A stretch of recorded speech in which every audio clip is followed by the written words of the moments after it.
प्रधानमंत्री नरेंद्र मोदी सामने खड़े होते हैं। उसी रात कैबिनेट कमेटी ऑन सिक्योरिटी की मीटिंग बुला ली जाती है। वासे ने उसे 50 लाख पाकिस्तानी रुपये दिए। ये घर सईद के घर से बेहद नजदीक था। रॉ के एजेंट नावेद के घर आने जाने लगे। नावेद के खाते में 15 करोड़ रुपए ट्रांसफर कर दिए जाते हैं। अफगानिस्तान से एक आदमी को चुपचाप पाकिस्तान लाया गया। धमाके की आवाज सुनते ही सईद पूरी तरह घबरा जाता है। नवंबर 2019 में प्रधानमंत्री आवास के बाहर सुरक्षा असाधारण रूप से कड़ी थी। आधी रात को एक गाड़ी अंदर दाखिल होती है। गाड़ी से उतरते हैं रॉ चीफ सामंत गोयल। उनके हाथ में एक मोटी फाइल होती है जिस पर लाल अक्षरों में लिखा होता है कॉन्फिडेंशियल। करीब 15 मिनट इंतजार के बाद कमरे का दरवाजा खुलता है। प्रधानमंत्री नरेंद्र मोदी सामने खड़े होते हैं और पूछते हैं कि इतनी रात को आने की क्या जरूरत पड़ गई। सामंत गोयल कहते हैं, सर, हमने हाफिज सईद को ढूंढ लिया है। हफीज सईद 26 नवंबर का मास्टरमाइंड जिसके वजह से मुंबई में की मासूम लोग मारे गए थे। हफीज सईद का नाम सुनकर प्रधानमंत्री ने तुरंत एक मीटिंग बुलाई। उसी रात कैबिनेट कमेटी ऑन सिक्योरिटी की मीटिंग बुला ली जाती है। टेबल पर प्रधानमंत्री नरेंद्र मोदी, गृह मंत्री, विदेश मंत्री, NSA अजीत डोभाल और रॉ चीफ सामंत गोयल मौजूद होते हैं। गोयल फाइल खोलते हैं और हाफिज सईद की तस्वीरें, वॉइस सैंपल और इंटेलिजेंस रिपोर्ट्स सामने रखते हैं। वो बताते हैं कि अब UN में गुहार लगाने या अमेरिका से पाकिस्तान पर दबाव बनाने का समय निकल चुका है।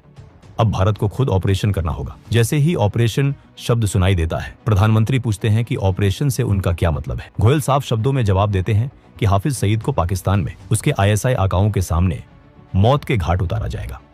मीटिंग में बैठे अजीत डोभाल कुछ पल सोचते हैं और फिर कहते हैं कि सईद को मारने का इससे बेहतर मौका शायद दोबारा नहीं मिलेगा। ये कहते हुए वो प्रधानमंत्री की ओर देखते हैं और हल्के से सिर हिला देते हैं। कमरे में फिर सन्नाटा छा जाता है। कुछ सेकंड बाद प्रधानमंत्री मोदी कहते हैं कि ऑपरेशन को आगे बढ़ाया जाए। इसी पर 26/11 के बाद पहली बार एक अधूरी कसम ने आकार लेना शुरू किया। इसी कसम का नाम था ऑपरेशन अलविदा। रॉ के पास सिर्फ एक ठोस जानकारी थी, हफीज सईद की लोकेशन। लेकिन यही जानकारी सबसे बड़ी चुनौती भी थी। सईद को पाकिस्तान की जमीन पर जाकर खत्म करना आसान नहीं था। वो लाहौर के पॉश इलाके जोहार टाउन में रहता था, जहां उसकी सुरक्षा किसी किले से कम नहीं थी। 24 घंटे पाकिस्तान पुलिस की तैनाती, CCTV निगरानी और सीमित आवाजाही। सईद के घर तक पहुंचना लगभग नामुमकिन था। सीधे ऑपरेशन का मतलब था अंतर्राष्ट्रीय संकट। रॉ को समझ आ गया था कि अगर सीधा वार संभव नहीं है तो रास्ता अंदर से बनाना होगा।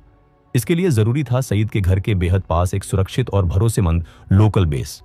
ऐसा ठिकाना जो शक के दायरे में न आए लेकिन हर गतिविधि पर नजर रख सके। कहानी यहीं से एक अलग मोड़ लेती है। दिसंबर 2019, दुबई। नावेद नाम का एक पाकिस्तानी नागरिक पिछले 6 महीनों से दुबई की एक जेल में बंद था। वजह मामूली थी, एक छोटी सी चोरी। नावेद एक आम आदमी था, कोई आतंकी नहीं, कोई एजेंट नहीं। एक दिन अचानक जेल के दरवाजे खुले। नावेद को बेल मिल गई थी। बेल कराने वाला आदमी था वासे। जेल से बाहर निकलते ही नावेद ने हैरानी में पूछा कि उसने उसकी मदद क्यों की। वासे ने कहा, मुझे तुम्हारी जरूरत है। उसने बताया कि उसका कारोबार पाकिस्तान और दुबई दोनों जगह फैला है और उसे एक भरोसेमंद पार्टनर चाहिए। नावेद उलझन में था। वो जानता था कि ये ऑफर असामान्य है, लेकिन पैसों की सख्त जरूरत ने उसकी शंकाओं को दबा दिया। कुछ ही समय बाद वासे ने उसे 50 लाख पाकिस्तानी रुपये दिए। ये रकम नावेद के लिए जिंदगी बदल देने वाली थी। कुछ महीनों बाद नावेद पाकिस्तान लौट आया। यहीं से रॉ की योजना जमीन पर उतरने लगी। एक दिन वासे का फोन आया। निर्देश साफ थे, लाहौर के जौहर टाउन में एक घर किराए पर लेना है। नावेद ने बिना सवाल किए हाउस नंबर 120 किराए पर ले लिया। ये घर सईद के घर से बेहद नजदीक था, इतनी नजदीक कि वहां से उसकी गतिविधियों पर नजर रखना संभव हो सके। नावेद को यह नहीं बताया गया था कि वासे असल में कौन है। सच्चाई ये थी कि वासे रॉ का एजेंट था।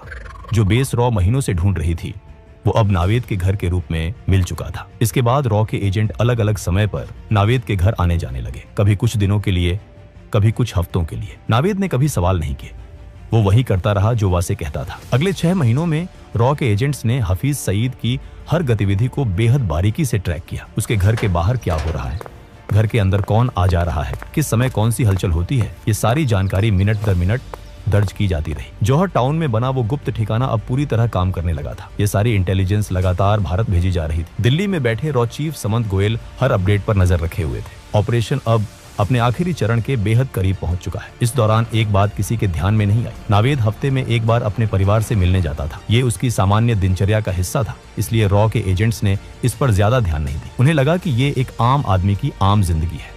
अब प्लानिंग लगभग पूरी हो चुकी थी। लोकेशन, टाइमिंग, सब कुछ तय था। बस एक आखिरी कड़ी बाकी थी। कुछ ही दिनों बाद वासे का नावेद को फोन आया। उसने नावेद को दुबई आने को कहा। वजह नहीं बताई गई। दुबई में दोनों की मुलाकात होती है।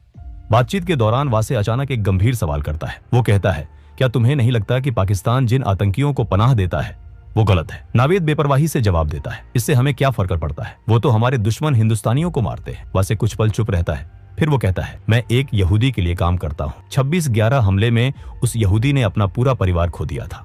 अब वो तुम्हारे पड़ोसी हाफिज सईद को मारना चाहता है। ये सुनते ही नावेद हैरान रह जाता है। उसके लिए ये सब किसी फिल्मी कहानी जैसा था।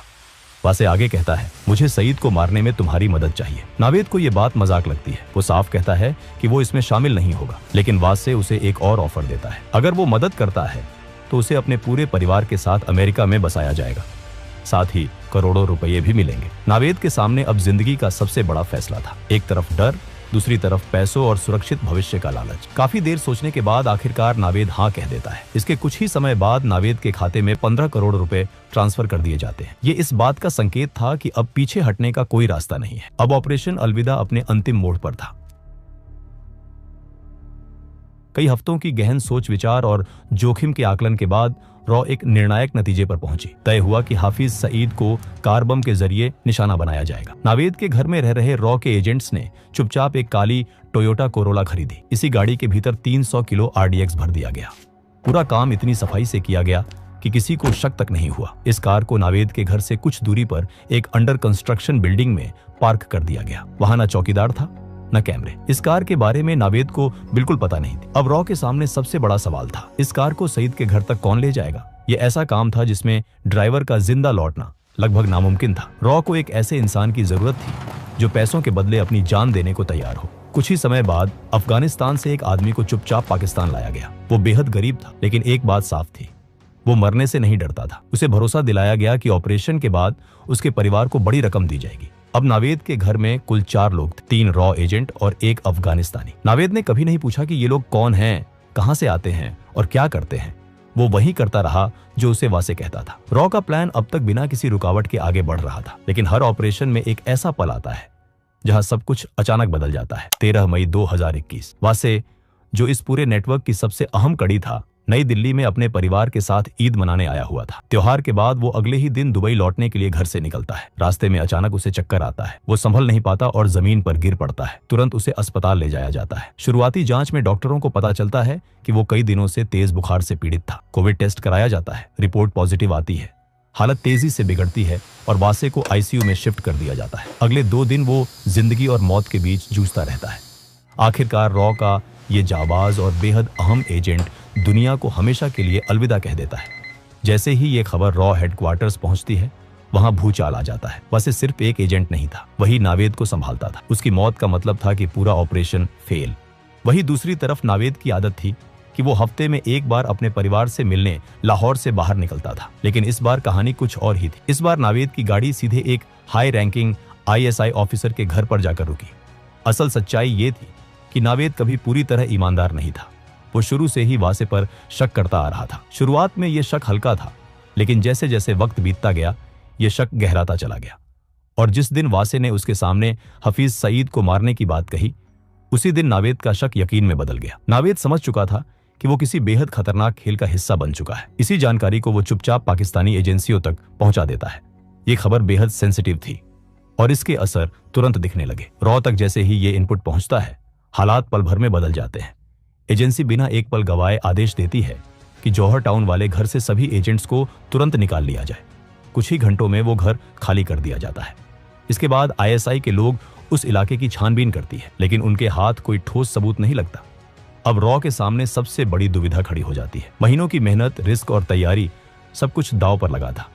सवाल सिर्फ एक था, क्या ऑपरेशन को आगे बढ़ाया जाए या यहीं रोक दिया जाए। इस गंभीर मुद्दे पर एक बार फिर रॉ की एक अहम मीटिंग होती है। मीटिंग में देश के प्रधानमंत्री नरेंद्र मोदी भी मौजूद होते हैं। आखिरकार फैसला लिया जाता है, ऑपरेशन जारी रहेगा। अब कहानी अपने अंतिम अध्याय में दाखिल होती है। जून 2021, लाहौर, सुबह के ठीक 11 बजे। रॉ के एजेंट्स अफगान युवक को पूरी सावधानी से ISI की नजर से बचाते हुए उस अंडर कंस्ट्रक्शन बिल्डिंग तक लाते हैं। यही वो जगह थी जहां पहले से विस्फोटकों से भरी काली कोरोला गाड़ी खड़ी थी। युवक को एक बार फिर पूरा प्लान विस्तार से समझाया जाता है। कहाँ जाना है, कितनी दूरी है और क्या करना है, सब कुछ। युवक शांत था, उसे पता था कि वो वापस नहीं लौटेगा। कुछ देर बाद काले रंग की कोरोला गाड़ी आगे बढ़ती है। गाड़ी के अंदर 300 किलो विस्फोटक भरा होता है। कार तेज रफ्तार में सड़क पर दौड़ने लगती है और हाफिज सईद के घर के पास पहुंचती है। सईद के घर से कुछ ही दूरी पहले एक चेक पोस्ट बना हुआ था। वहां खड़े पुलिसकर्मी रोज की तरह ड्यूटी पर थे। अचानक उनकी नजर एक तेज रफ्तार से आती काली कार पर पड़ती है। गाड़ी की रफ्तार सामान्य नहीं थी। पुलिसकर्मी तुरंत हाथ उठाकर गाड़ी को रोकने का इशारा करते हैं, लेकिन इससे पहले कि वो कुछ समझ पाते गाड़ी सीधे बैरिकेड से टकरा जाती है और अगले ही पल एक जोरदार धमाका होता है। धमाके की आवाज पूरे जौहर टाउन में गूंज जाती है। आग और धुएं का गुबार आसमान में उठता है। धमाके की ताकत इतनी ज्यादा होती है कि हाफिज सईद के घर की एंट्रेंस, लोहे का गेट और सामने का ढांचा पूरी तरह उड़ जाता है। जो इंसान सालों से भारत में मासूम लोगों की जान लेता आया था, उसी के घर आज मौत दस्तक दे चुकी थी। धमाके की आवाज सुनते ही सईद पूरी तरह घबरा जाता है। उसे समझ नहीं आता कि क्या हो रहा है। डर के मारे वो अपने घर के अंदर सोफे के नीचे छुप जाता है। उसका शरीर कांप रहा होता है।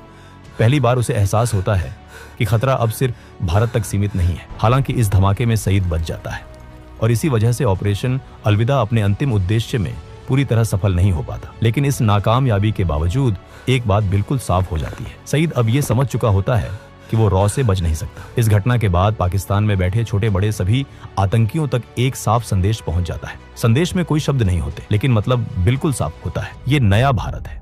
नया भारत जो सिर्फ चेतावनी नहीं देता, नया भारत जो दुश्मन के घर में भी घुस सकता है और चुन चुन कर वार करने की ताकत रखता है। ऑपरेशन अलविदा भले ही अपने लक्ष्य को पूरी तरह हासिल न कर पाया हो, लेकिन उसने पाकिस्तान में बैठे आतंकियों की रूह कंपा दी। अब वो जान चुके थे कि सीमाएं सुरक्षा की गारंटी नहीं है। दोस्तों, ऑपरेशन अलविदा पर आपकी क्या राय है, हमें कमेंट में जरूर बताइए। अगर वीडियो आपको पसंद आया हो तो इसे ज्यादा से ज्यादा शेयर करें, वीडियो को लाइक करें और चैनल को सब्सक्राइब करना न भूलें।